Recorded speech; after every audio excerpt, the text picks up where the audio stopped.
What Drives You is brought to you by Ziglar, your premier source for equipping life and leadership coaches. Visit Ziglar.com and let them inspire your true coaching performance. Yeah. Welcome, everyone. I'm Kevin Miller. This is the What Drives You podcast, where we focus on your drive. Your drive is working in some areas of your life, producing great success, yet in other areas, maybe not so much. Let's get clarity on what you value, what motives are helping and hurting you, and get you fully into alignment so you're driving further and faster and enjoying the ride. Let's go.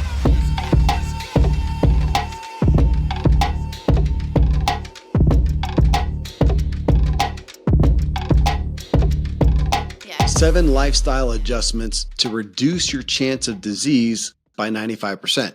That seems almost a preposterous claim. I've studied health and wellness for 3 decades and been heavily involved in functional medicine for 15 years. And the message in this show just speaks truth to what we're seeing. My guest is Dr. Tom O'Brien. He is a world-renowned functional medicine educator. I've known of him for years, but just recently connected with him. He's the author of You Can Fix Your Brain and the Autoimmune Fix, and he's known for his research on gluten.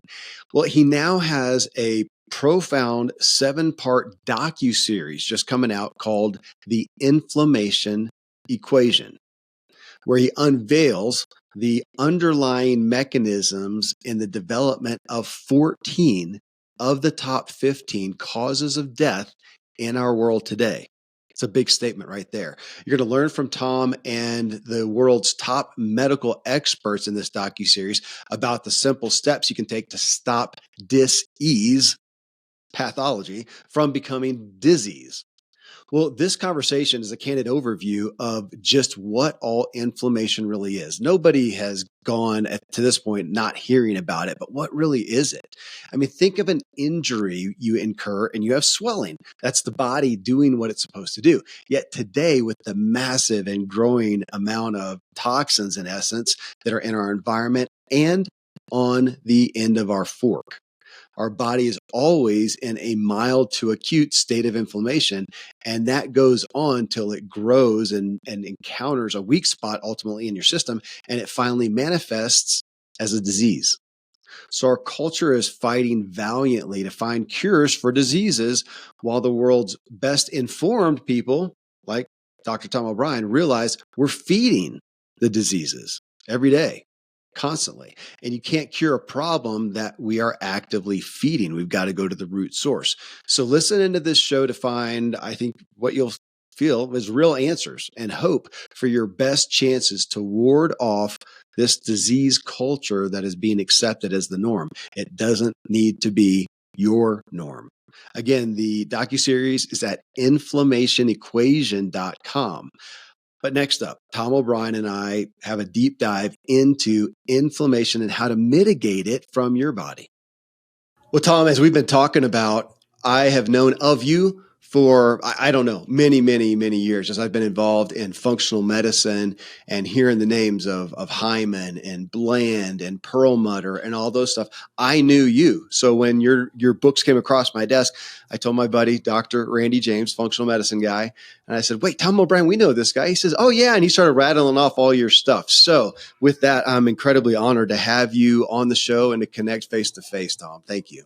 Oh, thank you. It's a real pleasure to be put in the category with those other names you reference and my teachers and friends. And it's a joy to do work that we have passion for. Well, and of course, as I see, those are the people that are publicizing and endorsing your work, specifically. And I did want to know, to get in, I mean, you've got 2 books. You've got a book on autoimmunity. You've got Fixing Your Brain. You've done the Gluten Summit. You've done the docuseries Betrayal on autoimmune. And now you come forth with the inflammation equation, which we're going to get into. It's interesting, though, Randy, to bring my bud up again, he says most of the people in this space have some story that somebody close to them, a family member, a friend, whatever, or themselves was suffering from something. And they said, I want to do more than, deal with the symptoms. I want to get to the root issues. And that's what brought them down this path. I want to start there. I want to see what got Tom O'Brien down this specific path of health and wellness? Well, I was a deshi in the world headquarters for Aikido outside of Tokyo. What that meant was, and I lived there, and what it meant was I got to clean the toilets. When you're a deshi, Right. that's what you get to do. And I really loved my life. I loved Aikido, but I missed my girlfriend and decided that I was happier with her than without her. And so I went back home and proposed, and she said yes.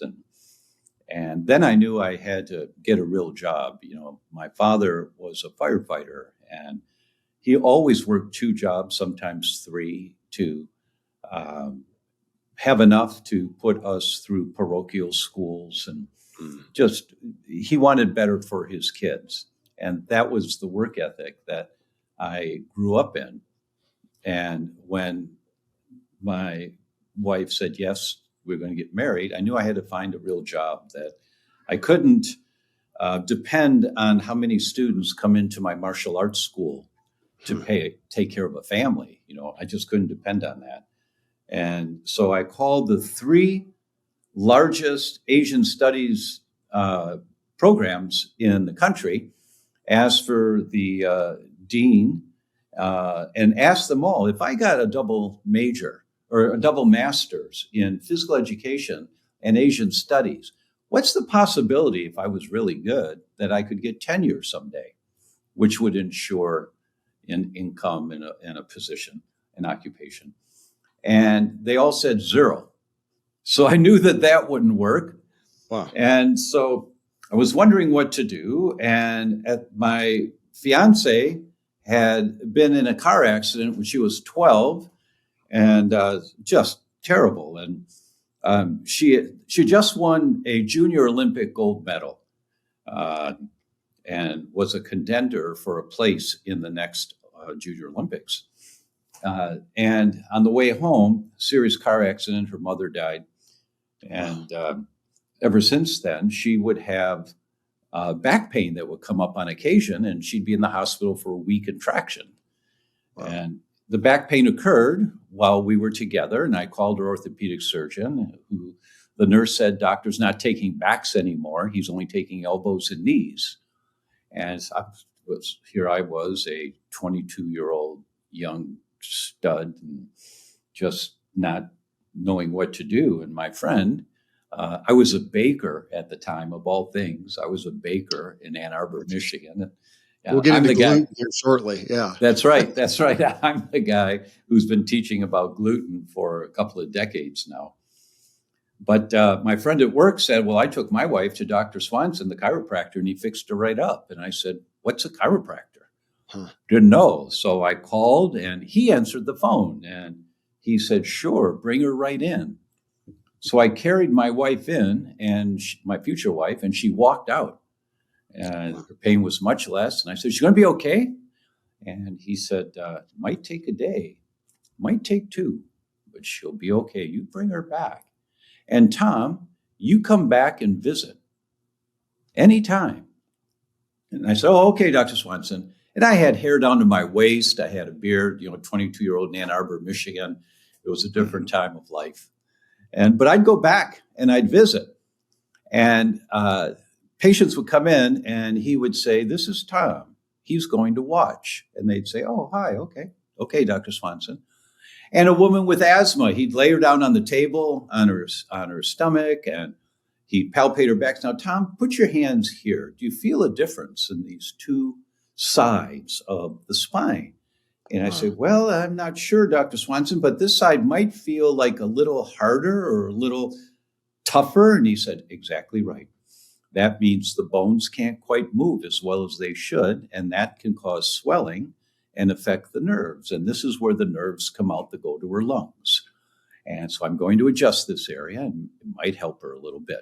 So he'd make an adjustment, and the patient would get off the table and say, oh, Dr. Swanson, that feels so much better. Thank you. And then he'd bring out the spine that he had used with a cadaver in his studies in 1926, and he'd put the spine on the patient's back and say, now, Tom, here's the bone that you're feeling, and this is where we're going to make an adjustment. And so he introduced me to this concept of getting resistance out of the way. Yeah. And which is what Aikido is. Aikido is all about getting resistance out of the way. And if there's an energy coming towards you, in karate, you block and you punch back, power to power. In Aikido, if there's energy coming towards you, you just kind of go with that energy. And if you need to, you break his elbow, but you go with the energy. And so this senior, elder, wonderful, beautiful, peaceful man introduced me to chiropractic in a way that made sense to me. Yeah. And then I decided, after finding out there was zero chance of getting tenure ever in my passion, I said, well, I could do this chiropractic thing. I probably could, because I believe in the idea of it. And about that time, there was a magazine called Prevention Magazine. Mm-hmm. And back then, it was the real back to the earth, alternative lifestyle kind of magazine that had wonderful, wonderful articles in it. And there was a young doctor who was writing case studies every month. His name's Jonathan Wright. And he wrote in a very homey way. And he'd say, patient comes in and says, Doc, I got piles, right? And he would talk about hemorrhoids and where they might come from. And he'd give some nutrition. He would make a dietary recommendation, tell the guy to come back. The guy would come back in a couple of months. Piles are gone. He feels great. And Dr. Wright, at the end of the article, would give citations from medical journals as to why he recommended what he did. There was science to this, and valid science with great results. So between Dr. Wright's case studies and Dr. Swanson's gentle way of helping people get the blockages out of the way so their body could heal, I went to chiropractic school with an understanding of a bigger picture. Now, the first week in my education, there was a sign in the halls, so this was in Chicago, and said, Dr. Sheldon Deal, Mr. Arizona, will be on campus on Wednesday. So, a bodybuilder, Mr. Arizona, he's got to be good. I'd like to meet this guy or listen to what he has to say. So I went to the talk, and there was a color television in the room. This is January 1978. Mm-hmm. And they were fairly unusual color televisions back then, so cool, look at that. Look at those, that's cool, those colors. And so he had it turned on, but the volume off. Walked over to his briefcase, pulled out a bar magnet the size of an iPhone, held it like a police flashlight, and walked towards the television. The picture went upside down. He walked away, the picture went right side up. He walked towards it, the picture went right upside down. He walked away, went right side up. And he said, that's what electromagnetic pollution does to your brain and your nervous system. It's called neurological switching. You say right when you mean left. You write the number 3 backwards. You put the E before I before E, except after C. Mm-hmm. You do these simple things that you know how to do them properly, but you just do them backward. No, I'm not paying attention. You do them backward. No, it's neurological switching. And it's often due to electromagnetic pollution, which we talk about a lot nowadays with ear pods and iPhones and all that. Back then, 1978, he was talking about a battery in a watch, which was a fairly new thing, but putting a battery against your skin would have that effect. This was my first week in my education. Then the next week, Dr. Kirpal Singh, a 3HO, a Kundalini Yoga. These guys have the white turbans that they wear. Okay. Right. He was a medical doctor from LA. He was going to be on campus talking about electroacupuncture by Vol. And I said, well, I don't know what that is, but I've got some free time. I've been studying all day. All right, so I'll take a break. So I go listen to this guy. And he tells about a 44-year-old woman, a patient of his, who he scanned with his equipment that measured electrical frequencies in different points, mostly on the hand and on the arm. And he said, well, madam, you do have type 2 diabetes. And you've had hypoglycemia for many, many years. And it's because you were very sick as a child and the virus settled in your pancreas. And she said, well, doctor, you're right. I have been diagnosed with type 2 diabetes. How did you know that? Because he always did his testing first before getting any history. And I have had fluctuating blood sugar problems and hypoglycemia for many years, but I was never sick as a child. Yes, you were. No, I wasn't, doctor. Says, your mother alive? Yes, call her. Handed her the phone. Hi, Mom, I'm at the doctor's office. I'm fine. But he says that I was really sick when I was a child. I don't remember. Oh, honey, you almost died. You had 105.5 fever. And the doctor was out of town. They lived in a small town. We put vinegar socks on you and we put you in an ice bath. Yeah, you almost died. This guy diagnosed it 44 years later with some wand that he put on the hand to measure some points. And I'm like, what? This is my second week in my education. So from the very beginning, and then reading Dr. Wright's case studies before ever coming to school, understanding about nutrition and diet and the role that it may play, I knew there was a bigger picture. So my entire career. And then I heard Jeff Bland that same year, my first year in school, yeah. Dr. Jeff Bland, the founder of functional medicine. I was in his first talk in Chicago, 1978. And he really tied it together for me because his presentation style, which is mine, it's what I've adapted. This doctor in the Journal of the American Medical Association 4 years ago said this. And this doctor in the New England Journal of Medicine a year ago said this. And this doctor last week in the Journal of Gut said this. Do you see how they're connected? And Jeff would put the story together for us to understand the physiology or the biochemistry that we are not a body with diabetes or with migraines. We are a system with a breakdown of one component. And you have to tie them all together to understand where it's coming from. So that was my education. And then in my 8th trimester, before going into clinic, my ex and I were trying to get pregnant. We couldn't get pregnant. So I called the 7 most famous holistic doctors I'd ever heard of at that point, Jonathan Wright, Jeff Bland, a few others. They all told me what they would do for infertility. I put a program together. We were pregnant in 6 weeks. Wow. My neighbors in married housing, we lived on campus. They had been through artificial insemination and, as you know, spending tens of thousands of dollars. Nothing had worked. They asked if I'd work with them. And I said, well, I don't know what I'm doing, but I don't think it's going to hurt you. Okay. She was pregnant in 3 months. Yeah. So now we're 4 months pregnant, happy as can be, in Chicago, in school, and telling our friends. And our friend's sister had had 2 miscarriages in Wisconsin. She called and pleaded to come down and talk. Please, can I talk to you? Please? And I said, well, I okay. And I started treating people out of my dorm room. You're not supposed to do that.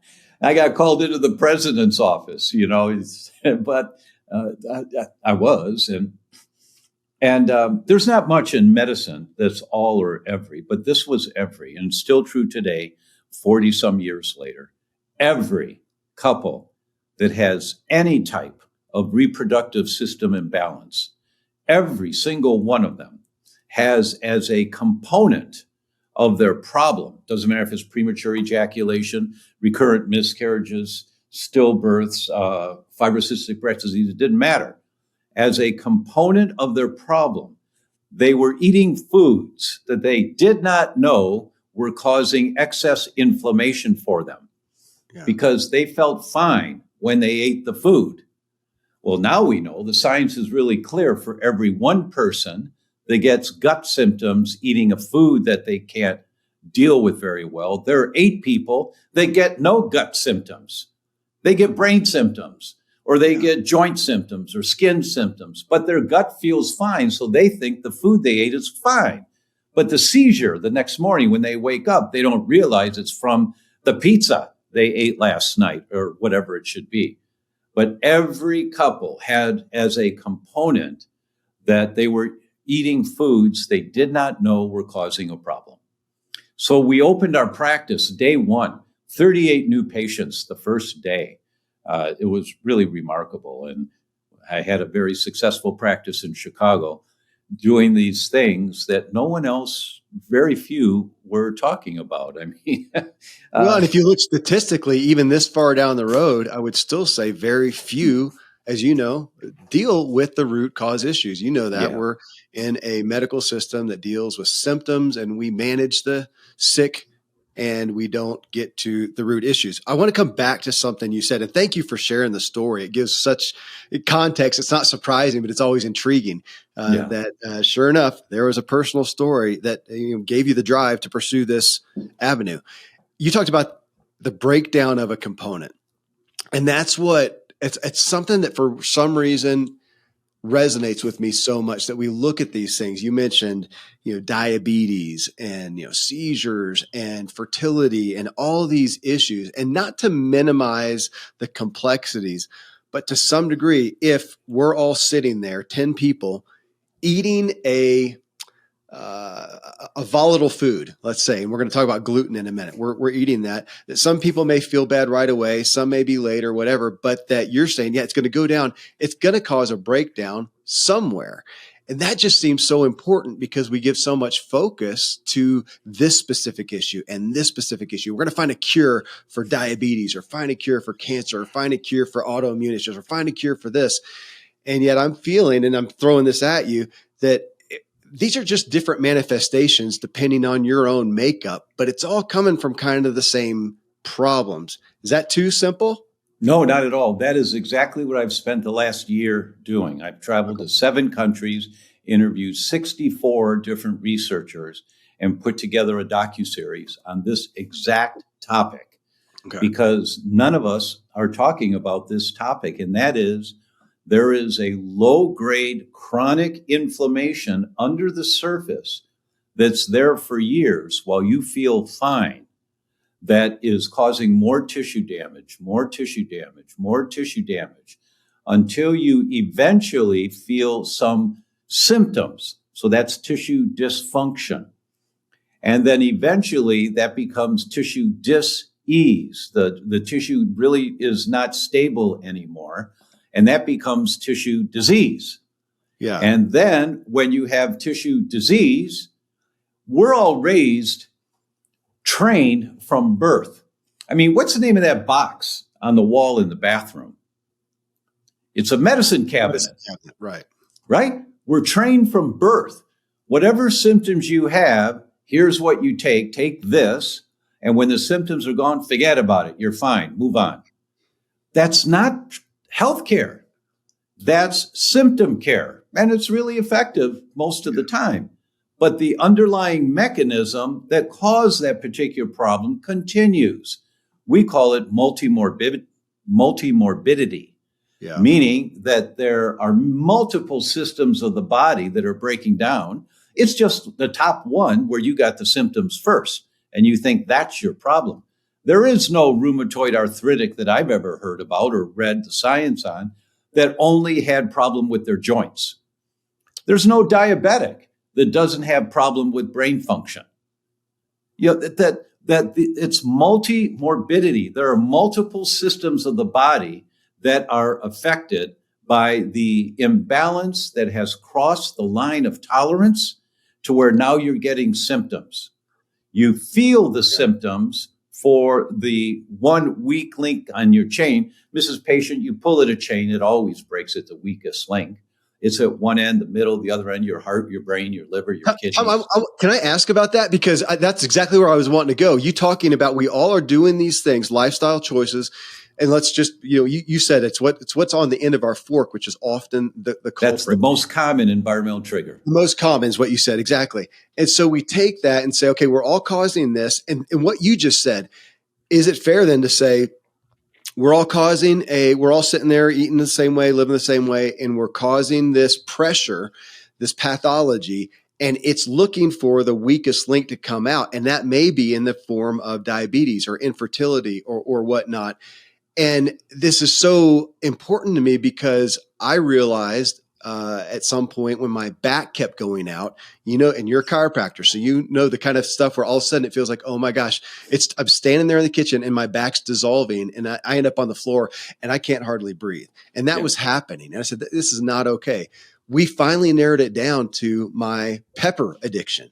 Mm-hmm. Every meal I ate had a jar of banana peppers, jalapeno peppers. I was eating all this great, clean, healthy food, and I was spicing it up in a big way. And finally find out it's like nightshades. I was like chain smoking nightshades. Yeah, that's pretty common, especially I don't know you and I don't know that this is your case, but that's pretty common for people that have an addictive personality.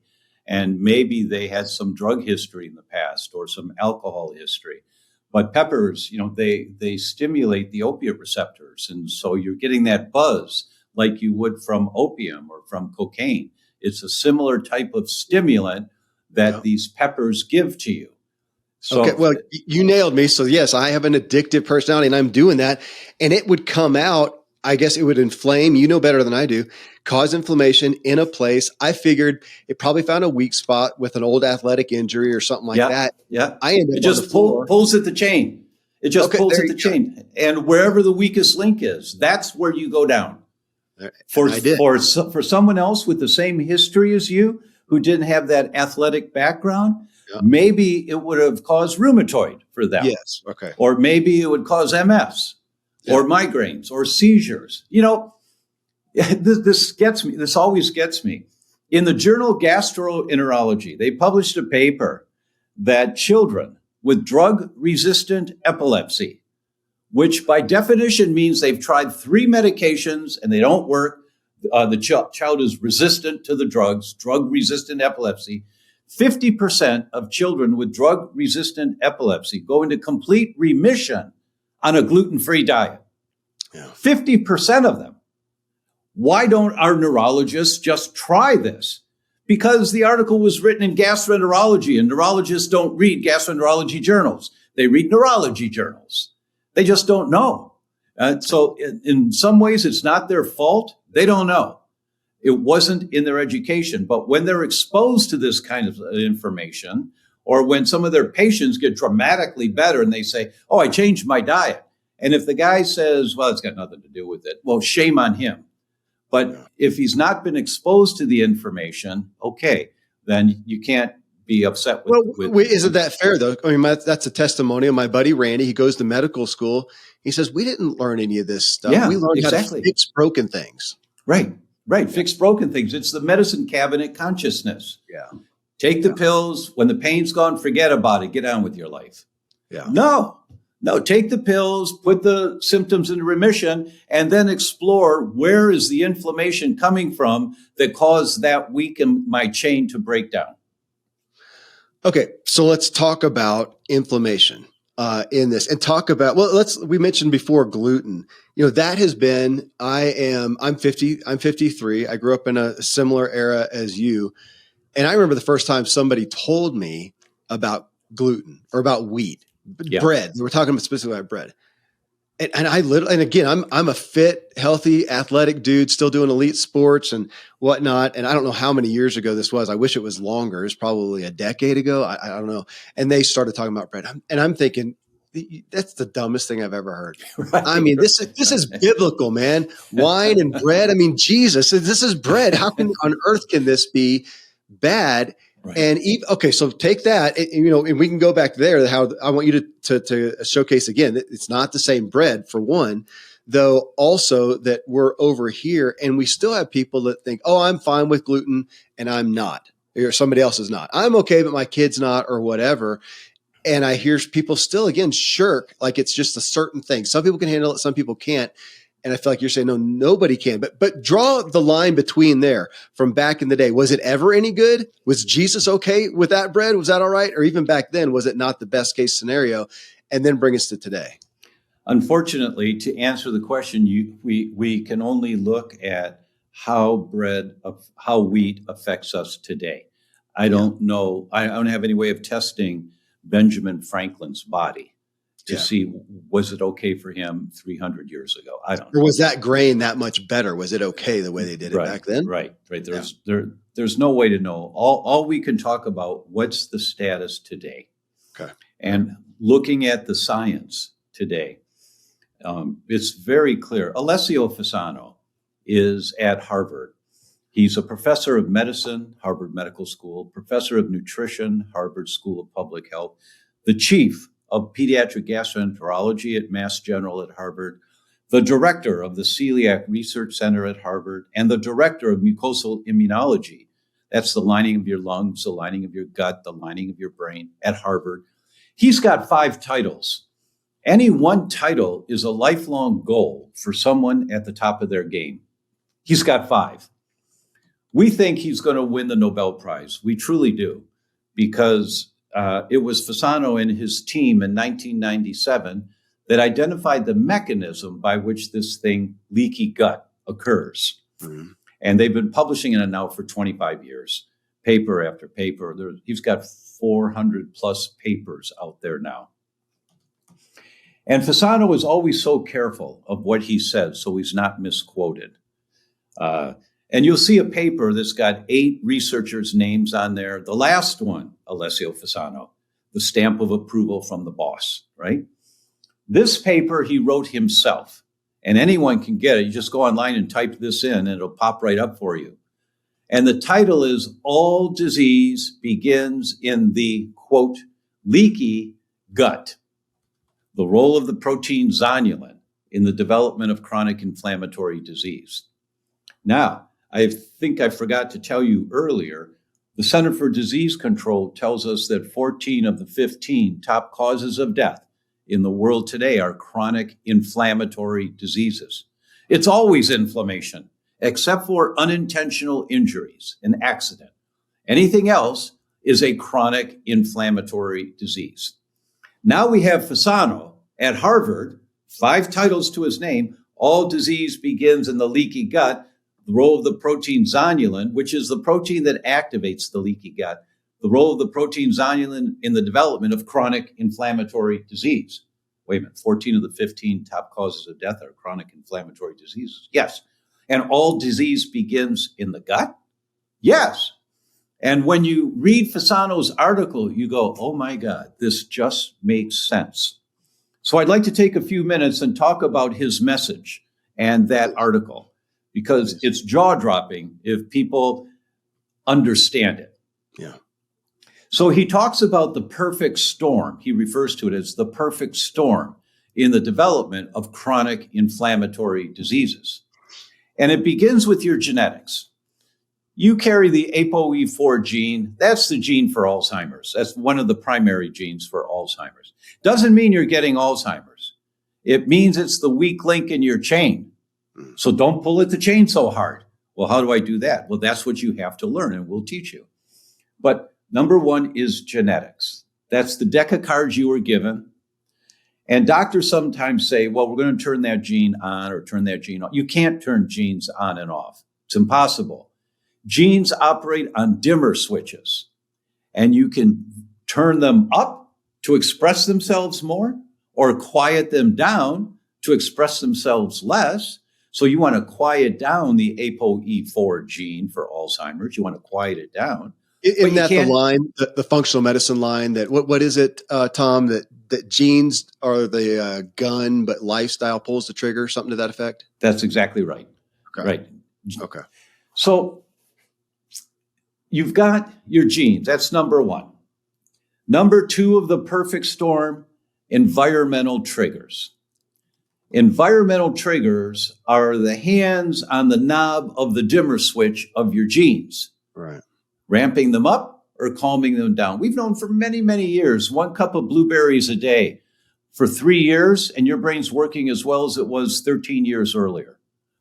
Because blueberries have the blue of blueberries, that polyphenol calms down the genes of inflammation in your brain and turns up the genes to produce one of the most important hormones in your brain called brain-derived neurotrophic factor, Do you eat blueberries daily, Tom?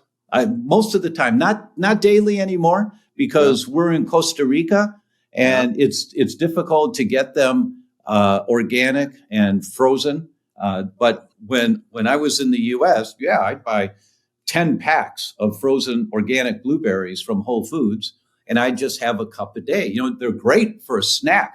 Frozen, I just grab them, eat one at a time. They're great. They're great. Okay. So number 2 is environmental triggers. And what does that mean? It means everything in your environment. It means what you breathe, what's on the end of your fork. The most common source of environmental triggers is what's on the end of your fork.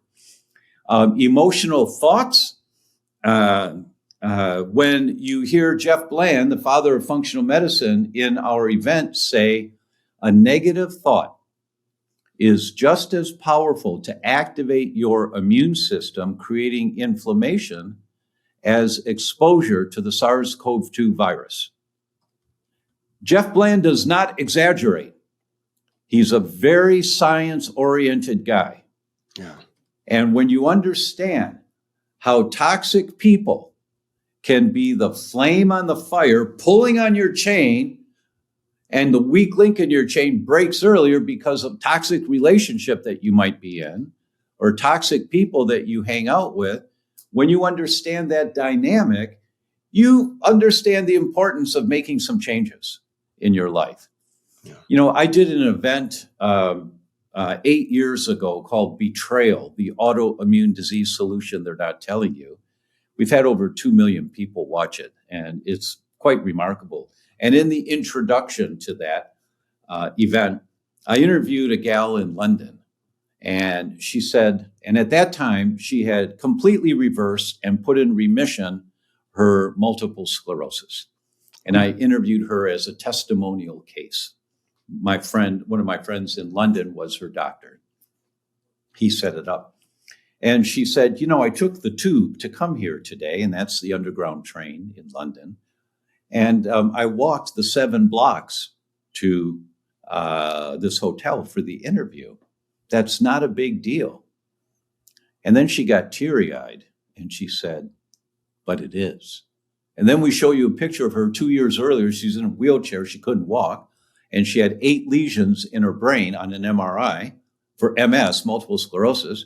And here she was today in the interview, no symptoms whatsoever, 2 lesions left in her brain. Now, you say that to a neurologist, they say it's impossible to reverse lesions in the brain. No, it's not. You just haven't been exposed to the science of this, right? Yeah. So I interviewed her 8 years later now for this event. And I wanted to see, was she still healthy? Was she still in remission? And she's a healthcare practitioner in London, in a suburb of London.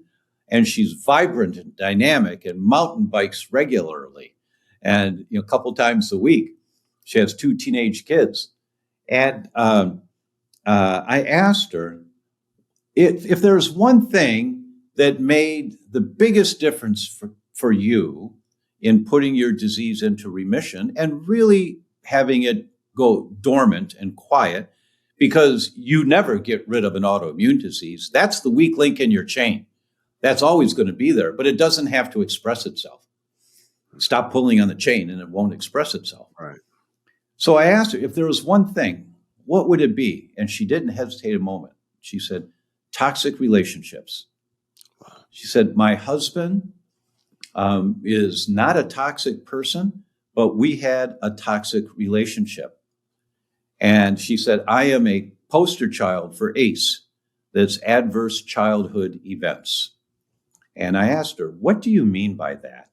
And she was so forthcoming. I mean, it's beautiful to watch this interview, and it's in our series.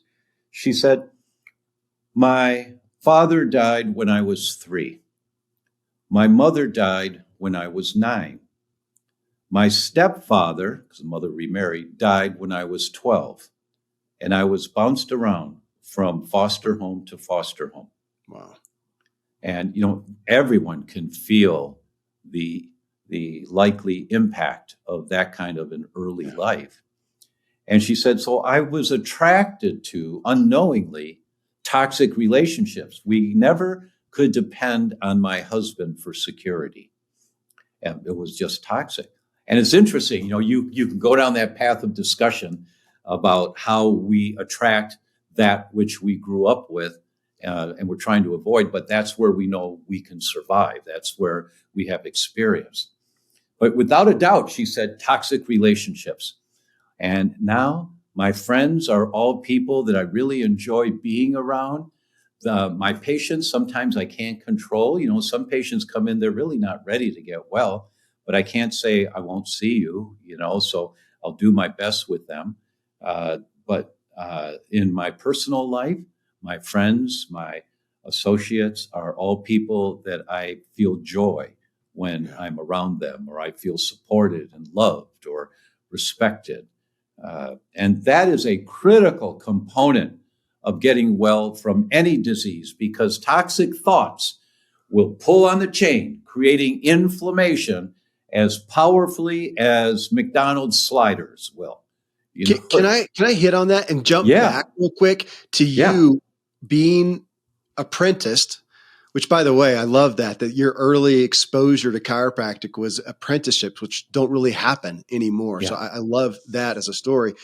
But to go back there and your mentor is showcasing, hey, do you feel this lady and feel, it's the muscles more tense on this side or whatnot, that we look back there. I was a child of chiropractic with all my athletic injuries. I had some really bad accidents and put me out of whack. And I got in there and I just thought of it as musculoskeletal, right? I had an accident there. Now today I would say, let's put me on that bench. And we're saying, do you feel that that's out of whack there, Tom? And you say, yeah. Okay. Is that an accident that I had that put it out of whack? Is it, because that's where I used to stop with chiropractic. And then I finally found out about food. Oh, I'm eating peppers or whatever. Maybe that's what put it out of whack. And I want to bring in what you just said. Or is it the stress and anxiety of a relationship that put it out of whack? Am I tracking? You are tracking perfectly. Yeah. And, in that book, which you have behind your left shoulder, and thank you so much for that, I opened mine up to this page because this is such an important concept. And it's called the pyramid of health, that there are 4 sides to a pyramid. No, there's 3. No, there's 4. There's also a base. And the base is home of structure. And you have to have your structure balanced. One side of the upright sides is biochemistry. That's what you eat, you drink, you breathe. That's where most of us spend all of our time exclusively. One side is the emotional or spiritual, and the last side is the electromagnetic. That you have to look at all 4 sides of the pyramid of health when you have a disease. Because any and all 4 sides will pull on the chain. Wherever your genetic weak link is, here comes your disease. So you want balance in the pyramid of your life, all 4 sides of that pyramid. For example, I've had so many patients over the years who didn't sleep very well, or, they say, yeah, I just never sleep very well. And the first thing you do with them is, Mrs. Patient, put the alarm clock on the other side of the room, and no phones, no cell phones in the bedroom. Well, but if I put the alarm clock over on the dresser, I have to get up to turn it off. That's the idea. Yeah. You get up. When the alarm goes off, you get up. Oh, but I need to have my snooze. No, you don't. You get refreshing sleep. And in a very short period of time, you're waking up and you're ready to go. That you're not dragging in the morning. But the first thing you have to do is get rid of the electromagnetic pollution that's next to your head. The nightstand is right next to your pillow, right? And we put our phones or we put our alarm clock there, and those things leak electromagnetic energy.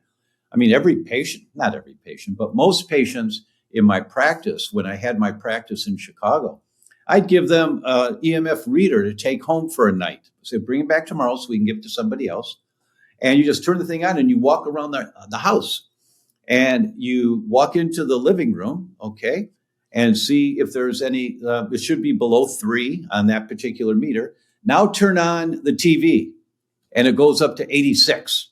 Yeah. That's electromagnetic pollution. Now walk away from the television and you see it goes 84, 82, 70. How far away do you have to get before it's less than 3? No one sits closer to the television than that when you're watching television, right? It's got to be below 3.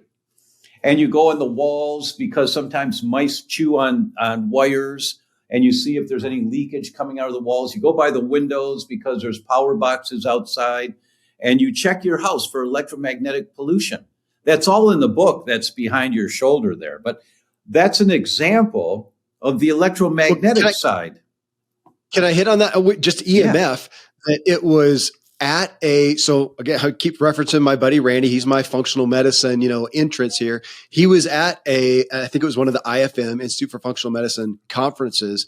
And somebody got up there. This was, 5 years ago I'm holding up an iPhone, if you're not watching the video, with this, and took everybody, said, hey, go click on your settings, go click on general, go click on blah, blah, blah, until you get down to the message about EMF. And it's saying, don't keep this on your body. Don't keep this near your skin. Keep this far away. And nobody knew it. It blew everybody. Of course, he came back and told me that.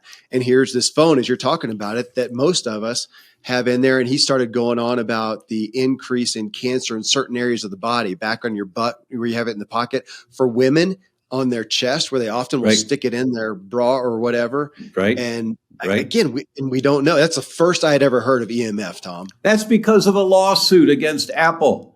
So the legal department put that in there to protect them. Said, no, well, it's there. We warn you. We warn you. Buried. I mean, I still don't know how to do it. Yeah. But think. Go in your bathroom, pull out the toothpaste, read the small print. Warning: do not swallow. If swallowed, call National Poison Control Center. That's on your toothpaste, unless you're buying organic toothpaste. Yeah. We have to wake up to this world that we're exposed to, that we trust that our government's protecting us. That is not the case. It was the Toxic Substance Control Act, where they regulated the chemicals being introduced into our environment. And the senators and the representatives were paid off to pass this legislation that has no teeth. Because the way the legislation was passed, you have to prove that the amount of a chemical you're exposed to within 24 hours is toxic to humans. It's not. The amount of phthalates, those are called endocrine disruptors or hormone disruptors. They're the chemicals used to mold plastic. The category is called phthalates. The amount of phthalates that leach out of your plastic kitchen containers into the food, when you put the food in the refrigerator overnight, the next day you take the chicken out, the chicken's got phthalates, you're eating phthalates. But the amount of phthalates that you're exposed to that leak out of the plastic container, there's no evidence it's toxic to humans. The amount of nail polish that you put on your skin or on your nails, and phthalates are the chemicals that make nail polish hard. The amount of phthalates that leach into your bloodstream within 4 to 5 minutes is not toxic to humans. That's how they get away with it. But this stuff is accumulative in the body. So let me give you an example. Chicago, 2016, 346 pregnant women in the 8th month of pregnancy. And they did a urine test for phthalates. And they measured 5. There are many, but they just measured 5. One of them, BPA, the one that many people have heard of. Right. And they measured 4 others. And they put the results into fourths, the lowest, the next, the third, and the highest. They followed the offspring of those pregnancies for 7 years. When the children turned 7 years old, the researchers reached back out and said, hi, Mom. Congratulations on your son's 7th birthday. Time to do the Wechsler IQ test now, the official IQ test. Not much in medicine is all or every, but this is another one of those everys. Every child whose mother was in the highest category of phthalates in urine during the pregnancy, compared to the children whose mothers were in the lowest category, every child in the highest category, their IQ was 7 points lower, 6.7 to 7.4 points lower than the kids whose moms were in the lowest amount of phthalates. Now, that doesn't mean anything to anybody until you realize a 1-point difference in IQ is noticeable. A 7-point difference is a difference between a child working really hard, getting straight A's in school, and a child working really hard getting straight C's. This child does not have a chance in hell of ever excelling because they never developed to their genetic potential. Now just go to Google and type in phthalates and neurogenesis, nerve cell growth. Here come the studies. The higher the phthalate, the more inhibition of nerve cell, brain cell growth. So mom who has a lifetime of exposure, well, there's no evidence that the amount of phthalates that leach into your bloodstream from applying nail polish is toxic to humans. But 25 years of once a week, these 5-year-old girls painting their 10 little fingers and 10 little toes every week, or mom storing leftovers in plastic containers. Well, there's no evidence that the amount of phthalates that leach out of plastic containers in a 24-hour period is toxic to humans. That's how they get away with this. So let's put it in perspective. The European Union has over 10,000 chemicals that are banned, not allowed for any reason whatsoever to be imported into the country or manufactured into the European Union. Over 10,000 chemicals. The United States has 12. And in the journal Pediatrics, they published a paper in 2010. And after that, the EPA was forbidden from ever publishing a paper like this again. But they gathered evidence of the amount of chemicals that are manufactured or imported into the United States every year. It was 74 billion pounds, which means nothing to me.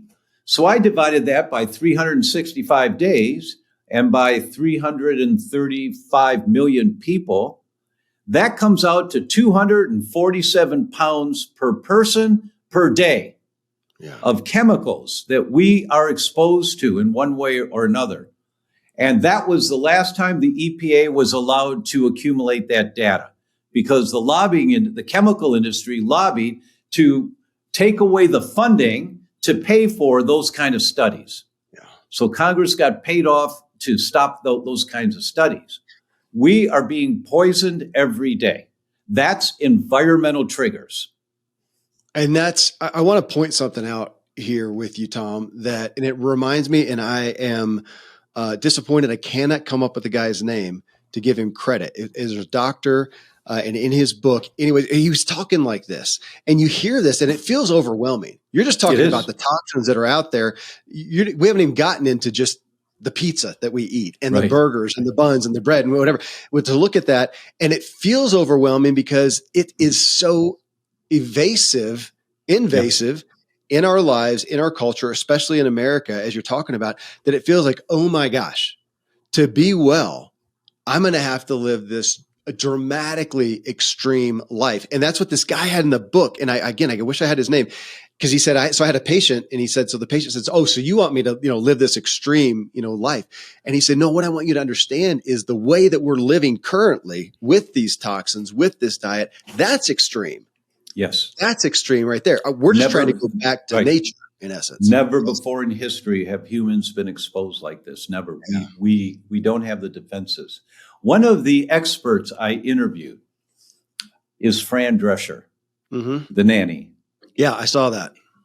And she's a 24-year survivor of uterine cancer.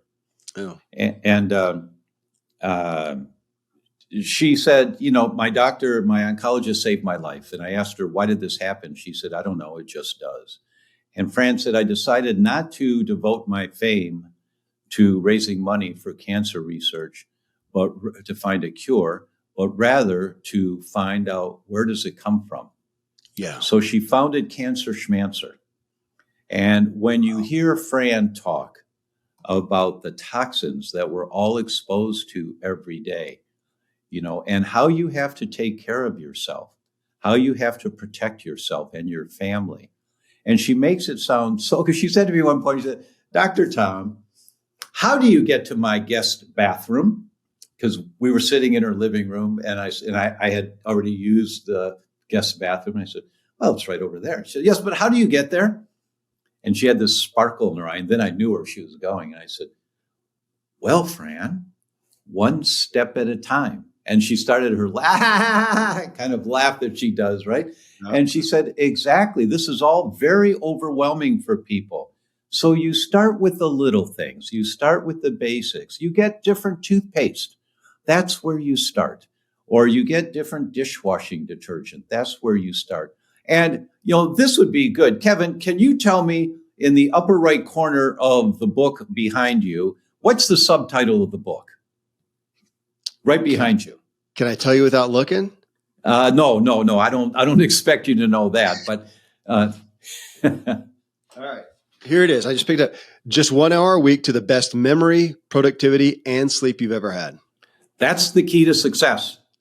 That's the key. You tell your family every Tuesday night after dinner or every Sunday after services, whenever it is, but every week at the same time, don't bother me for 1 hour because I'm going to learn a little more how we can be healthier. And then you go to my book and you look for the 3 URLs for glass storage containers. And you go at mileskimball.com, Amazon, and whatever the third one was, I don't remember. But it's, those are okay. Oh, I like those. And you order 3 round ones and 2 square ones and 1 for the pie. You pay with your credit card, hit send. It took an hour. You're done for the week. But never again will you poison your family with minute amounts of poison because you didn't know and you're using plastic storage containers. Next week, you go for organic nail polish. Next week, you go for organic shampoos. Next week, every week for 1 hour. Everybody can do that. 1 hour a week. And in 6 months, you've completely changed your lifestyle. You've changed the amount of toxins you and your family are being exposed to. Your disease, whatever it is much less. Your husband's blood pressure is down dramatically. He's had to go to the doctor who's reduced the amount of medication because he was taking too much medication because his blood pressure is not that bad anymore. Your teachers call it from school and say, that new medication your son is on is working really well. And you say, we didn't put him on any new medication. He's on a gluten-free diet and he's so much better. And the teacher says, I've heard something about that in the past. But over time, you see all these little changes accumulatively reduce the level of low-grade chronic inflammation in your body. You reduce pulling on the chain and you feel better and you function better. That's the big picture. That, and Tom, we experienced that. I've got a big family and a lot of kids, and it was the little increments. It was going, okay, we're replacing all the nasty plastic toothbrushes with the bamboo. And then the toothpaste. And then I think it was the laundry detergent. And then it was the cleaners. And then it was, and these slow little process of the plastic and going to now instead of Tupperware, that kind of concept, right. It's glass. Right. And but it was a long process. I want to hit on a big topic though. You mentioned cancer and you mentioned Fran and her efforts there. I mean, that's a volatile area to look at the heartbreak of cancer, for instance. And we could take that to anything, Alzheimer's, diabetes, whatever, and everybody having the big drives and putting millions, billions of dollars and the hearts that go into curing these issues. And yet it's so difficult when we step back like this and hear you talking and say, but we're mostly just growing this stuff. So what we're saying is we're putting billions of dollars to try to find some kind of a metal protector to put around us so we don't get hurt by all the bullets that we're taking in the culture. How can we cure cancer if we're just feeding it? And that's deep water. Whether it's cancer or Alzheimer's, you can't cure Alzheimer's. You can't cure cancer. That's the weak link in your chain. But you can put it into remission. And as long as you reduce pulling on the chain, you're functioning fine. Our friend Dale Bredesen is such a classic example of that. He uses the analogy of an old abandoned factory with the windows are kicked out. There's gang graffiti on the walls in the inside. There's 36 holes in the roof. That's your brain with Alzheimer's. And every time it rains, there's puddles on the floor. And what Dale tells us is you have to check each of the 36 holes in the roof.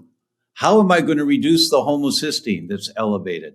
What about the elevated CRP? What about the gluten sensitive? You have to look at all this stuff. And Dale has come up with the program. It's called Recode. And he's got hundreds of practitioners all over the world trained and certified in this so that you can begin to reduce the inflammation, stop pulling on the chain, and reduce the symptomatology. And people get their brains back functioning again. Yeah. And the same concept with autoimmune diseases, the same concept with cancers. I interviewed Patrick Hanaway, my friend Patrick from IFM. And Patrick was diagnosed with stage 4 throat cancer. And when I interviewed him, I said, Patrick, you've been at this as long as I have. We were in the same initial courses together, right? And you live a very clean life. Your home is lovely. Everything's organic. What did you miss that you got stage 4 cancer? I mean, I was point blank. What did you miss? And he looked at me and then he nodded and said, and to full confession, if it had been stage 1, I probably would have continued the same lifestyle and just taken some supplements or something. But it was stage 4. I knew I'd be dead in a year. And what he missed was he thought he could handle all of the stress, that he was bigger than the stress because he was trained in a good medical school and in a good system to handle the stress. And he's a good delegator, so he could hold all these different projects. But it's the clown in the circus that's trying to keep all the plates spinning. And there's too many plates. And he thought he could handle them all. And just like we talked earlier about negative thoughts, toxic thoughts create inflammation, that's what was happening for Patrick, was he thought he could handle all of this stress. So to your question about cancer, the concepts are the same. You have to reduce the pull on the chain to put it into remission, which means you have to identify, how am I pulling on the chain? What is my immune system fighting? Inflammation is not bad for you. Excessive inflammation is bad for you. Inflammation saves our life every day. Every single day, we wouldn't be here. Can we hit real quick, Tom? Because again, this that this is a difficult issue for our culture to address, to take responsibility for our lifestyle. So I want to own a part here of the feeling of how that can feel. My father, and most of the people on the show know this. We're recording this on March 21st, 2024. My father on December 7th of last year got diagnosed with stage 4 pancreatic cancer. He passed away January 21st, 6 weeks later. So we walked with him there. So when I talk about this and about taking responsibility for something like cancer, it's very dear to my heart. I don't want to look at it and go, oh, well, it's Dad's fault. Yeah. I want with all compassion and tenderness to look at that. But we've asked some of those questions of going, man, he did so many things right in his life, full of love and purpose and passion and whatnot. But it wasn't perfect. We saw that. He dealt with stress. He dealt with high anxiety. He was dealing with high cortisol levels, even there at the end, and looking and going, what's causing this? And his diet wasn't perfect, and his lifestyle wasn't perfect. And there were a lot of toxins we didn't know back in the day. We have no idea what it built up. And so I look at that, and it doesn't help us to go, oh, it's his fault. We're not doing that. But we are looking and going, man, how can we get better? How can we improve? Right. How do we learn from that experience? Yeah, exactly. And maybe he would have gotten cancer anyways, but maybe he would have gotten a couple more years or a decade or who knows. I mean, to that degree, we are going to die. You're not here saying, okay, if we do this stuff perfect, we will live eternally. No. Listen, the World Health Organization tells us that there is a 10.3-year difference between lifespan and healthy lifespan. Thank you. Yeah. Meaning the last decade of your life you're immobilized or you're compromised. You've got diagnosed diseases. You can't live a healthy life anymore and you're going down. And it may take 10 years before you die, but you've got degenerative disease. So our goal is to shorten that gap so that the healthy lifespan is longer and longer, closer to the end of life, yes, so that it's not a slippery slope down, but rather a straight line and a sharp, steep drop. You get a stroke and you're gone within a day, something like that. That's one of our goals, is to help people understand, to enhance the quality of their life now, because you're extending the healthy lifespan when you do that. Like a wild animal. That's what we always reference. I live up here in the mountains of Colorado, and we have elk. And my buddy Randy, one time, he said, "You ever seen an elk going across your property with a walker and a cane and an oxygen mask?" And of course, it's not totally fair. But he says, no, they go and they're running and they're doing everything they can do until right at the end, and when they can't, all of a sudden, and that's it, end of story. Wouldn't you like to go that way? I'm like, amen, absolutely. I do not want to have this long lifespan where I spend 10 years or 20. And that it's getting longer and longer, where we just linger in incapacity. And nobody wants that. But doggone it, why are we expecting it now and allowing it? Yeah. It's like when you listen to Fran and our other speakers, I use Fran as a reference because she's a beautiful, happy person, and she makes you laugh, and then you tear up, with some of the stories. But when you hear some of our experts, they're all saying the same thing, is that you want to train yourself 1 hour a week. Train yourself so that eventually it's not even a question anymore. So do I have the apple as a snack or the bag of chips? Yeah. Do we go to the bar or to the gym? Do we watch this television show or take the dog for a walk? And there's these simple differences, the either ors, and we learn to be stronger and move in the direction of that which reduces the inflammation. That's the goal. Well, okay, we've gone over a lot, but I'm going to come back, and you said this a little bit ago, to the triggers of inflammation. So as we're looking at this, the inflammation equation with all the overwhelmedness that it can seem like, back to, again, your statement of the most common place, or the primary Source. place, if you want to start, is on the end of your fork. So as everybody hears about toothpaste and plastics that you're holding your food in, and the environmental toxins, whatever, very important. They accumulate over time. They do manifest. But you're saying, okay, is this fair to say? But number one, you want to start at the most acute place, the place where you can have the most effect. And you're saying it's absolutely on the end of your fork. Yes? Yeah, for the vast majority of people. Now, the way the rule is test, don't guess. And you just have to know which tests are the right tests to do. But for the vast majority of people, the rule of thumb with me, if you're working with me, you better be better in 3 weeks. I don't care what you've got. I don't care if you've got stage 4 cancer. You better notice that, hey, I'm sleeping a little better, or my energy's up, or my pain is not 24/7. Now it's just 8 hours a day instead of 24 hours a day. There should be a change within a few weeks. It doesn't take months and months and months to notice you're on the right track.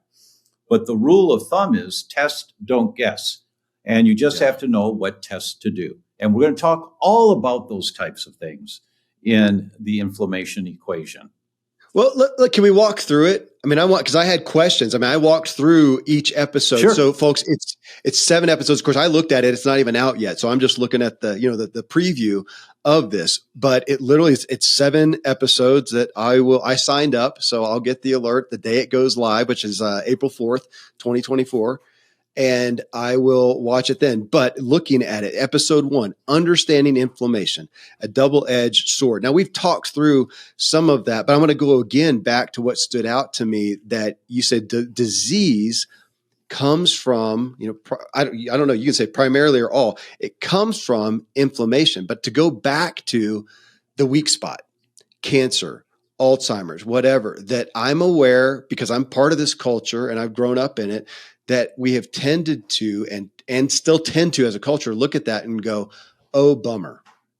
Bad luck for you. Bad luck for you. It's amazing. Johnny is just super healthy and Mary is just not. What a bummer. She got cancer. She got it. Like we got it. Like it fell on us like COVID.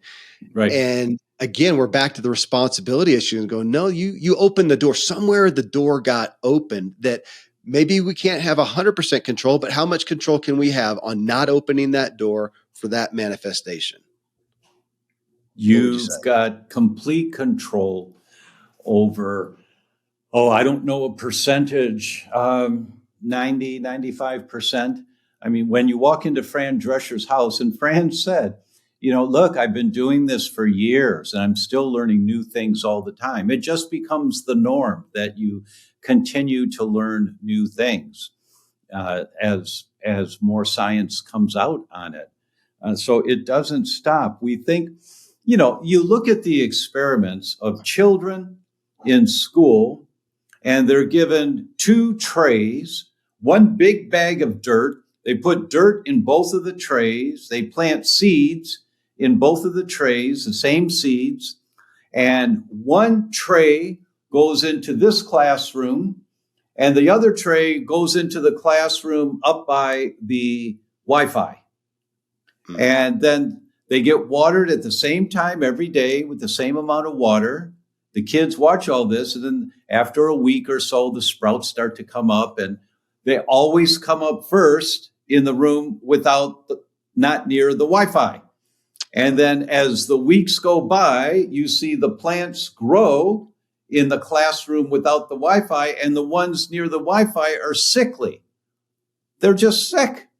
They don't grow very well. And these are kids' experiments, and the kids look at all this, and that's when the teachers are saying, don't carry that cell phone around. Keep it in your backpack. Don't put it on your body because you can't grow well. It affects your growth. That's just common sense when you see things like that. But then you'll get the communications industry saying, well, there's no evidence that the amount of radiation that leaks out of a Wi-Fi router is toxic to children. Yes, there is. But, they just keep throwing it back to diversion. Common sense tells you don't buy toothpaste that has a warning if you swallow it to call National Poison Control Center. That's just common sense, right? And that same kind of common sense, as you see the science, moves you forward, understanding a little bit more and a little bit more. And a little bit more. It makes me think, as you're talking about kids in school, to think about, this was a topic recently of friends who have special needs kids. So if anybody has had a special needs kid, or people, your lifestyle flip-flops. Doesn't matter who you are, where you are, how you are. You have a special needs kid, your life change. We have a kid, period, it changes, but special needs kid, it changes dramatically. And as you're talking about it, I feel like, well, you could pick your place. I can pick on America. It's where I live. Here in America, if we want to be well, we're all special needs kids. Fair? Yes. It's that drastic. But if we want to be well, and so on food, at some point we might as well do it now if it's okay with you. I do want to hit on, I think that it can feel like to some people it's common knowledge, but you look at the culture, it's obviously not. Tell us again, if we haven't heard it ad nauseum, what are the top inflammatory foods on the ends of our forks that we are consistently eating and growing disease with?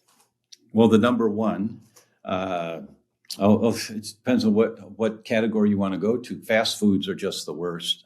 Deep fried foods, just toxic foods. But in terms of the science, the food that is like no other is wheat. Now, I was talking about Fasano earlier and the perfect storm in the development of chronic diseases. I started with genetics, and I talked about environmental triggers. I said there were 5 components. Number 3 of these environmental triggers, when you have been eating too many of the wrong kind of foods, inflammatory foods, you change the microbiome, the balance of the good guys and bad guys in your gut, and you get more bad guys. Now, the term for that is dysbiosis. That's the geek term. It just means too many bad guys, not enough good guys in your gut. Anyone that's got bloating, gas, constipation, diarrhea, anyone, you've got dysbiosis. Wake up. That you've got this imbalance in the good guys and the bad guys in your gut.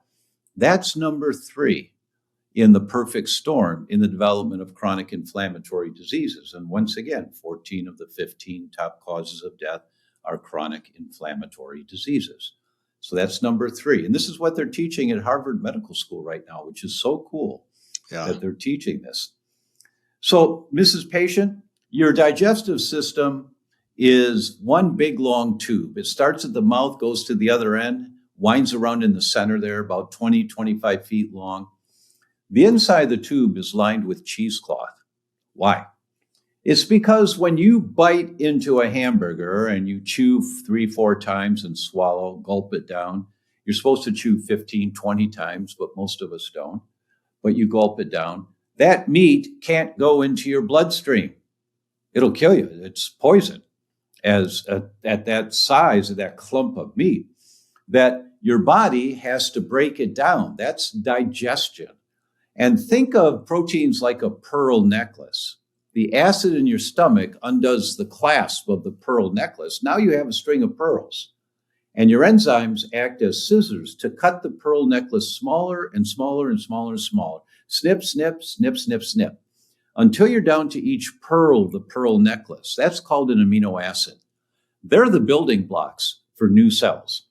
And amino acids go right through the cheesecloth into the bloodstream. But until it's been broken down into each pearl of the pearl necklace, food can't get through the cheesecloth into the bloodstream. That's one of the reasons why it's 20, 25 feet long. It takes a whole lot longer to digest prime rib than it does a banana. And so you've got to have this distance so the snipping can occur, breaking it down smaller and smaller and smaller until it slips right through as a building block for new cells. When you have dysbiosis, too many bad guys, not enough good guys, number 3 in the perfect storm, that dysbiosis creates inflammation in your gut that tears the cheesecloth. When you tear the cheesecloth, now larger molecules get right through the tears in the cheesecloth into the bloodstream, called macromolecules, before they've been broken down small enough to go through the cheesecloth. So these macromolecules go through into the bloodstream. That's the leaky gut. And when these macromolecules go through into the bloodstream, now they're on the highway, because your bloodstream is just a highway, and boom, there it goes. It's just a highway, lots of traffic on the highway. It's all going the same direction, but there's no lanes of traffic. But your immune system says, whoa, what's that molecule in the bloodstream? That's not supposed to be there. That's not something I can use to make new bone cells or brain cells. I better fight that. Now you make antibodies to beef because it's a macromolecule of beef or chicken or lettuce or tomato or banana. It doesn't matter what it is. If it gets through as a macromolecule into the bloodstream, your immune system trying to protect you is going to fight this thing. And it makes antibodies to fight that food. That's number 5 in the perfect storm. Chronic, systemic, meaning all throughout your body, inflammation. That's not all disease begins in the leaky gut. That's why, Mrs. Patient, if there's only one thing you're going to do, only one, to get the most bang for your buck, more than anything else, it's build a healthy, diverse microbiome. Nothing is as important as a healthy, diverse microbiome. And what you learn is that when you eat foods that your immune system is fighting, you don't have a healthy microbiome. You get more inflammation and leaky gut and tears in the cheesecloth. So you avoid those foods. And you eat the foods that you inoculate with the good bacteria into your gut, and you build a healthy, diverse microbiome. So again, you started off with wheat. So if you were to name the 5 most, the 5 top culprits, I'm going to ask you to do that. You said wheat, 5, 3, whatever you want. But then I want you to also do what would be the most beneficial. Is that fair? Yeah, good. So Fasano, in that same article, All Disease Begins in the Leaky Gut, he identifies the 2 most common triggers tearing the cheesecloth. The 2 most common triggers are too much of the bad bacteria in your gut, and it's exhaust. If I exercise and my muscle is sore the next day, I know that's just lactic acid. And, my arms are sore. Well, drink a bunch of water and you'll be fine in a day or two. You just got to flush out the lactic acid and you'll be fine, right? Well, your bacteria produce exhaust. And the two most, and the exhaust of the bacteria is called LPS, lipopolysaccharides. That is what causes sepsis. The number one cause of death of elders in hospitals is sepsis. Too much of the exhaust of bad bacteria that's been accumulating for years. Yeah. That's another topic for another day. It killed my mother, so I know it really well now. But Fasano identified the two most common triggers tearing the cheesecloth are exposure to too much of the bad bacteria and gluten.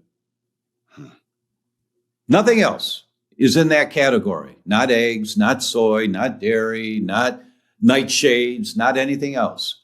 It's bad bacteria and gluten.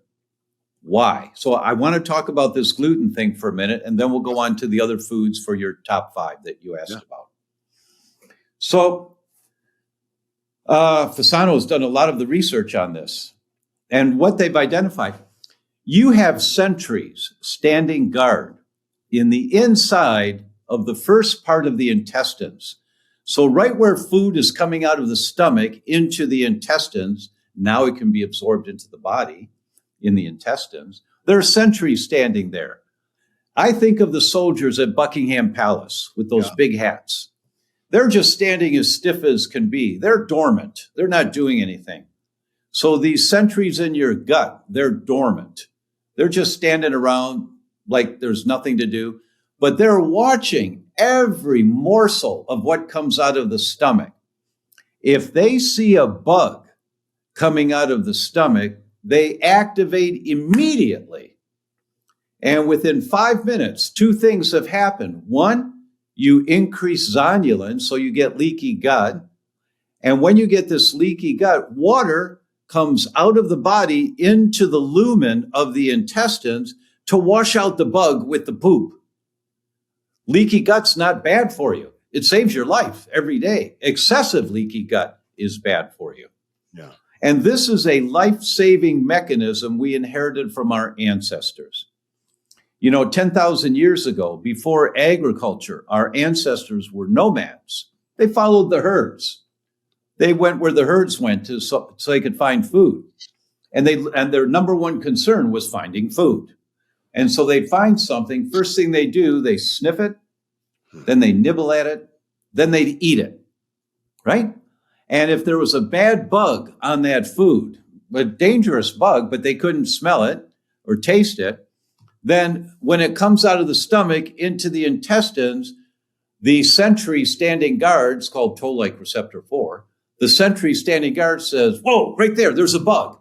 And it fires its chemical bullets, creating inflammation and activating leaky gut to wash this thing out with the poop. It identifies the bug by looking at the amino acid structure of the bug. So the shell, the outside of the bug, has a specific amino acid structure.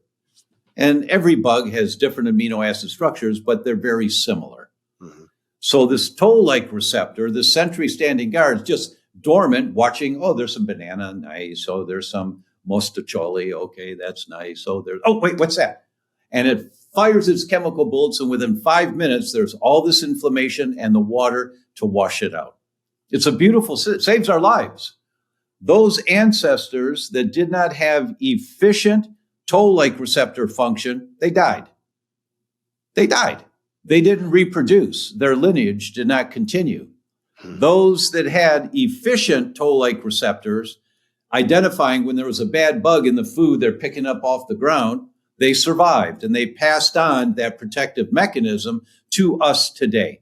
We all have this mechanism going on in our guts all day, every day. We don't feel it. We don't do anything about it. It's there.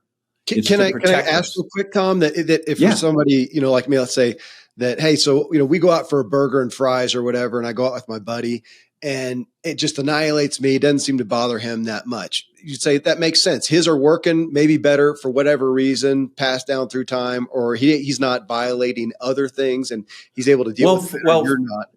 I understand the question. For this topic, this discussion, a better analogy is you and your buddy go to Mexico, you eat the same food, and he doesn't get sick, but you do. Okay. So you're exposed to a bug, Montezuma's revenge. Right. And your body doesn't deal with it very well.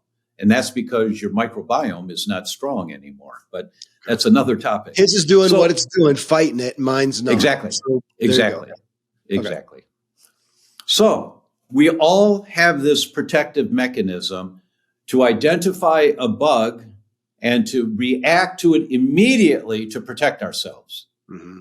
It's a life-saving mechanism we all have. Here's what Fasano identified, did all the science, and summarized in one paragraph in that same paper. He said, gluten is misinterpreted as a harmful component of a microorganism. So the amino acid structure of wheat looks like the amino acid structure of the shell of the bug.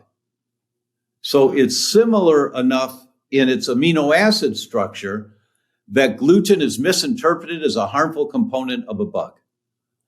And so when you eat wheat, you activate toll-like receptor 4 in every person. You get this leaky gut and you get this inflammation in your gut to kill the bug. Maureen Leonard at Harvard, another famous gastroenterologist, did a literature review of over 60 papers on this topic. And the conclusion, gluten is misinterpreted as a harmful component of a microorganism. This causes transient intestinal permeability, leaky gut, in every human who consumes it. Every time you eat wheat, you get this, whether you feel it or not. And some people, it's enough to cross the threshold. Now they get sick. Now they've got all this inflammation pulling on the chain, and the weak link in their chain. Here comes their rheumatoid. Here comes their MS. Here comes their Hashimoto's thyroid. Here comes their migraine. It doesn't matter what the symptoms are. They're all based on excessive inflammation. So the treatment protocol always has to include, how am I throwing gasoline on the fire? Right. Where is the excessive inflammation coming from? All right. For those, I hesitate to ask this question, Tom, because we don't want to minimize it. And yet again, so my buddy's a functional medicine practitioner and he has patients who want to get well, but some of them are they're only going to go so far. And so, he is saying, okay, if you want to be at your best, this is what you're doing. But if you're not, let's do the best that we can. So if you're not going to give up your bread, or you've got to have, you're just going to, what's the least offensive option? And again, I don't like saying that because we don't want to give an option. So somebody says, well, I heard it was bad, but this isn't as bad, so I'll do that. It's still bad. You're still hurting yourself. But if you're going to, is there you hear a lot today, you go, well, if you're going to do it, do sourdough. Or, of course, then the gluten-free stuff, which I look at that, and most of the gluten-free stuff has corn in it. My body doesn't like corn. I react, feels like worse to that than even the wheat. Again, it'd be better to not do any. Would you even give us if you're going to do some, or if it's going to be that rare celebratory thing and you want to hurt yourself, at least do X? Well, the first component of that answer is, the rule is test, don't guess. Okay. Where are the major fuels on your fire coming from? Is it mold? Is it food? Yeah. Is it bad bacteria? You have yeast infections. Is it viruses? You have to find out what's the big kahunas. And when you address the 2 or 3 biggest triggers of inflammation, whatever they should be, usually the result's really good. And if you have some others that, I hope to get to that eventually, but I'm not going to do that right now. usually you're still moving in the right direction. Your body's functioning better. Your symptoms are reduced. You've got to identify the big boys and see what they are. Well, I know on that, I don't do a lot of gluten. I rarely do. It's a rare treat. I feel like from testing though that nightshades seem to be for some reason the ones that I react worse the most to. So yeah, that's probably true for you, and it's good to honor that. There are some digestive enzymes that work extremely well. I never recommend them. Well, go out and eat gluten and just take the enzymes. Yeah, I never say that. The enzymes are designed to protect you from inadvertent exposures when you're not planning to be exposed, and they protect you. And there's two. One of them is called E3, the letter E, E3 Advanced. And the other one is called Wheat Rescue.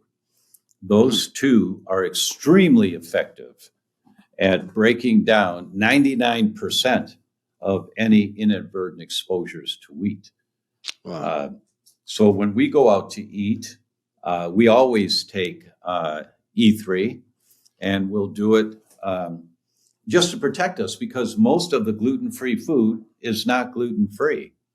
That's a whole nother discussion, but in the Journal of Gastroenterology, they published a study. They had 804 people. They gave them test equipment, and they told them to go out and to gluten-free restaurants and order 7 items off the gluten-free restaurant. So that's 5,628 items on gluten-free menus.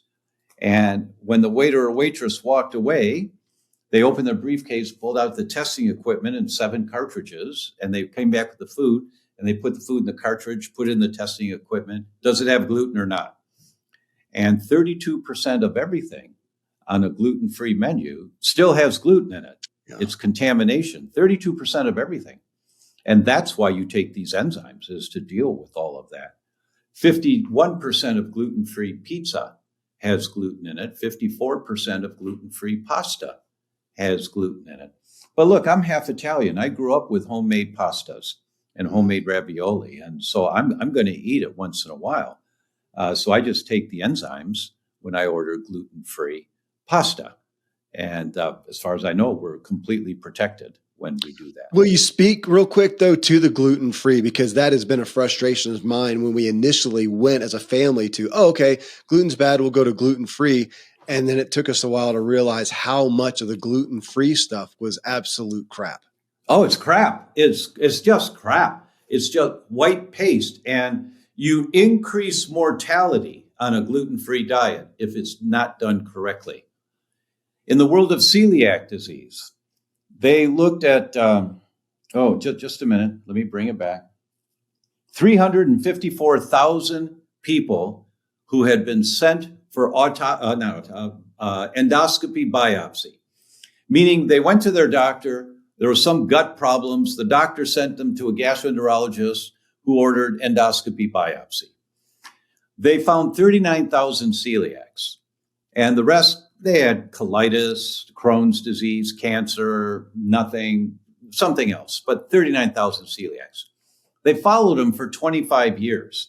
This is in Sweden, where they have socialized medicine. They've got records on everybody, right?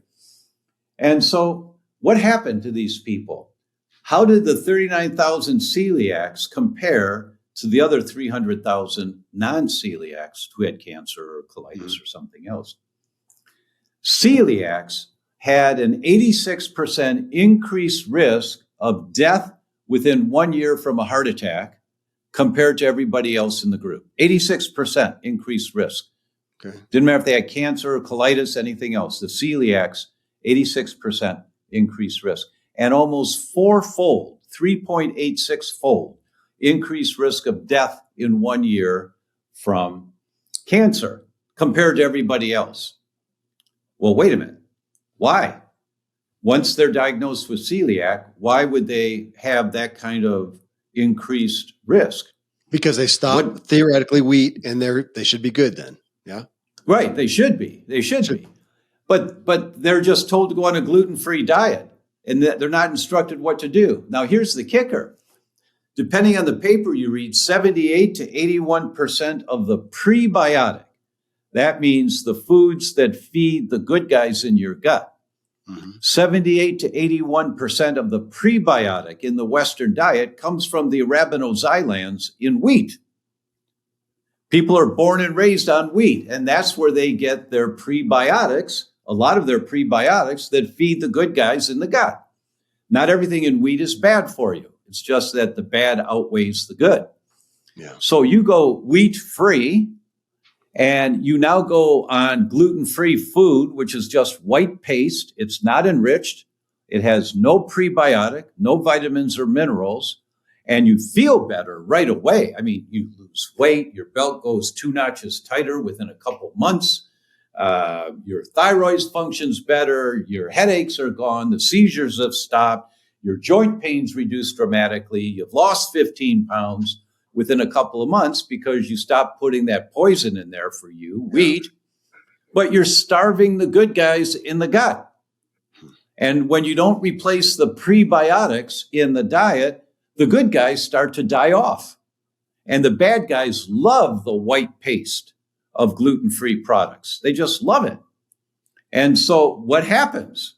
Well, you kill off the good guys over time and you feed the bad guys. Now you've got a worse problem in your gut, and it sets you up for a heart attack or sets you up with more inflammation.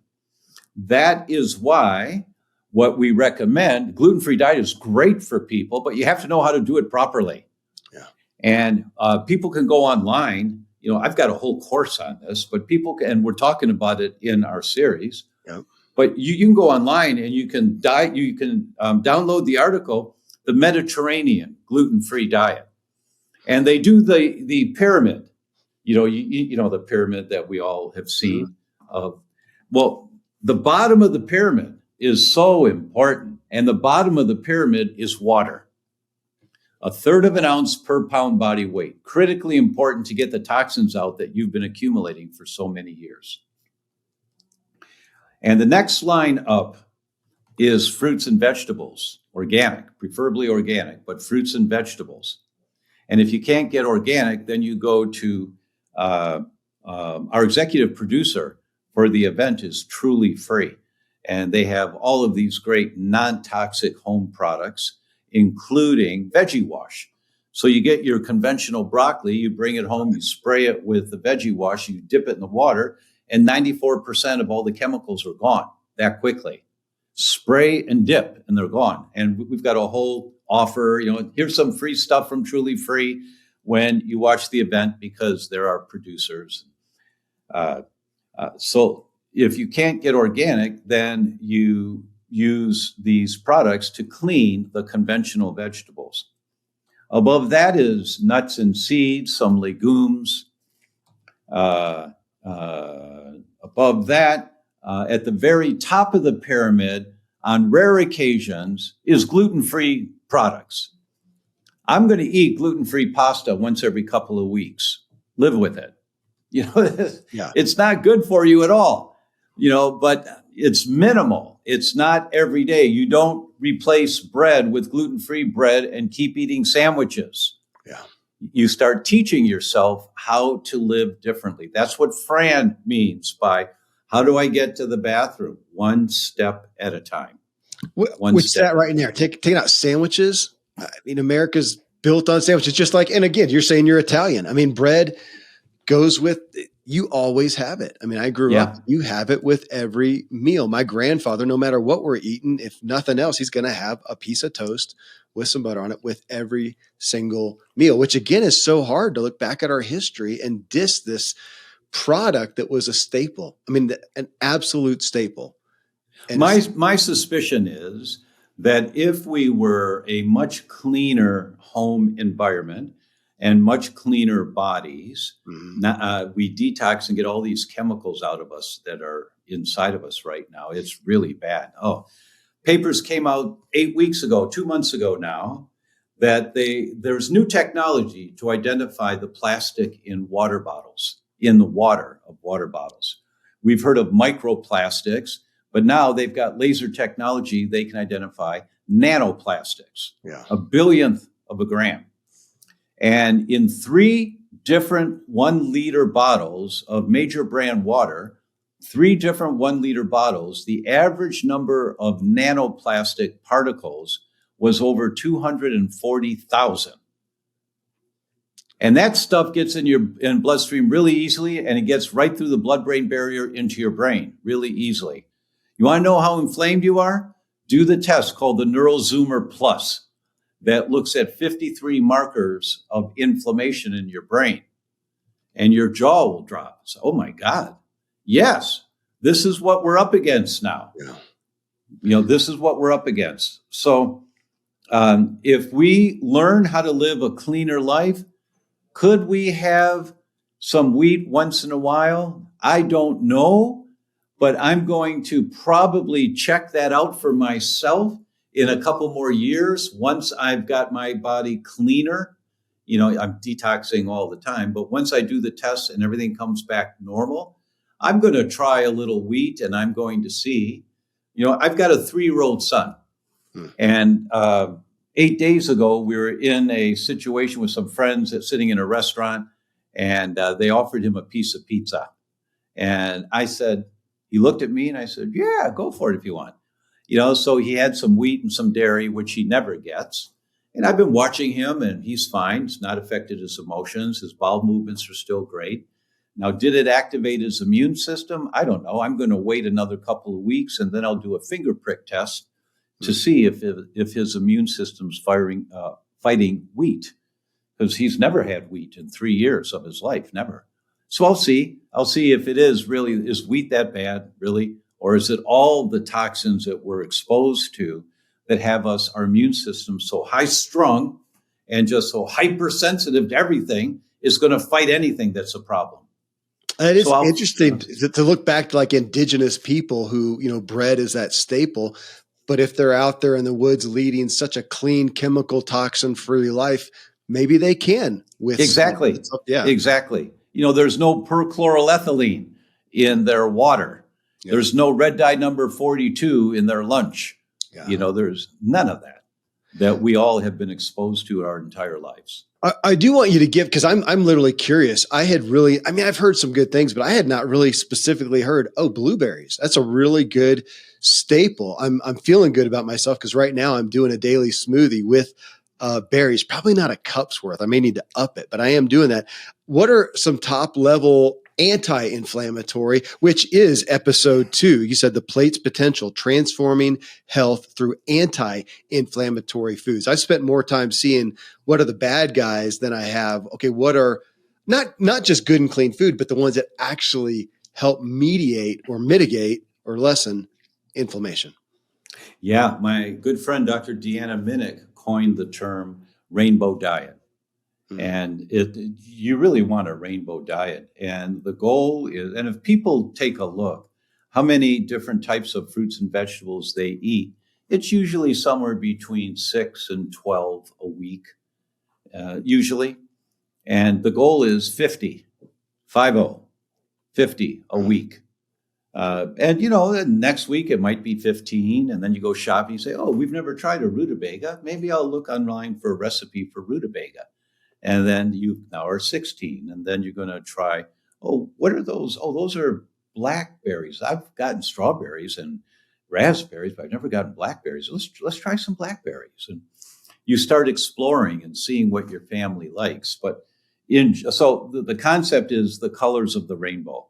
Okay. Every color is a different family of polyphenols that strengthen different systems of your body. But for foods in general, the first concept is a rainbow diet. The second concept are berries.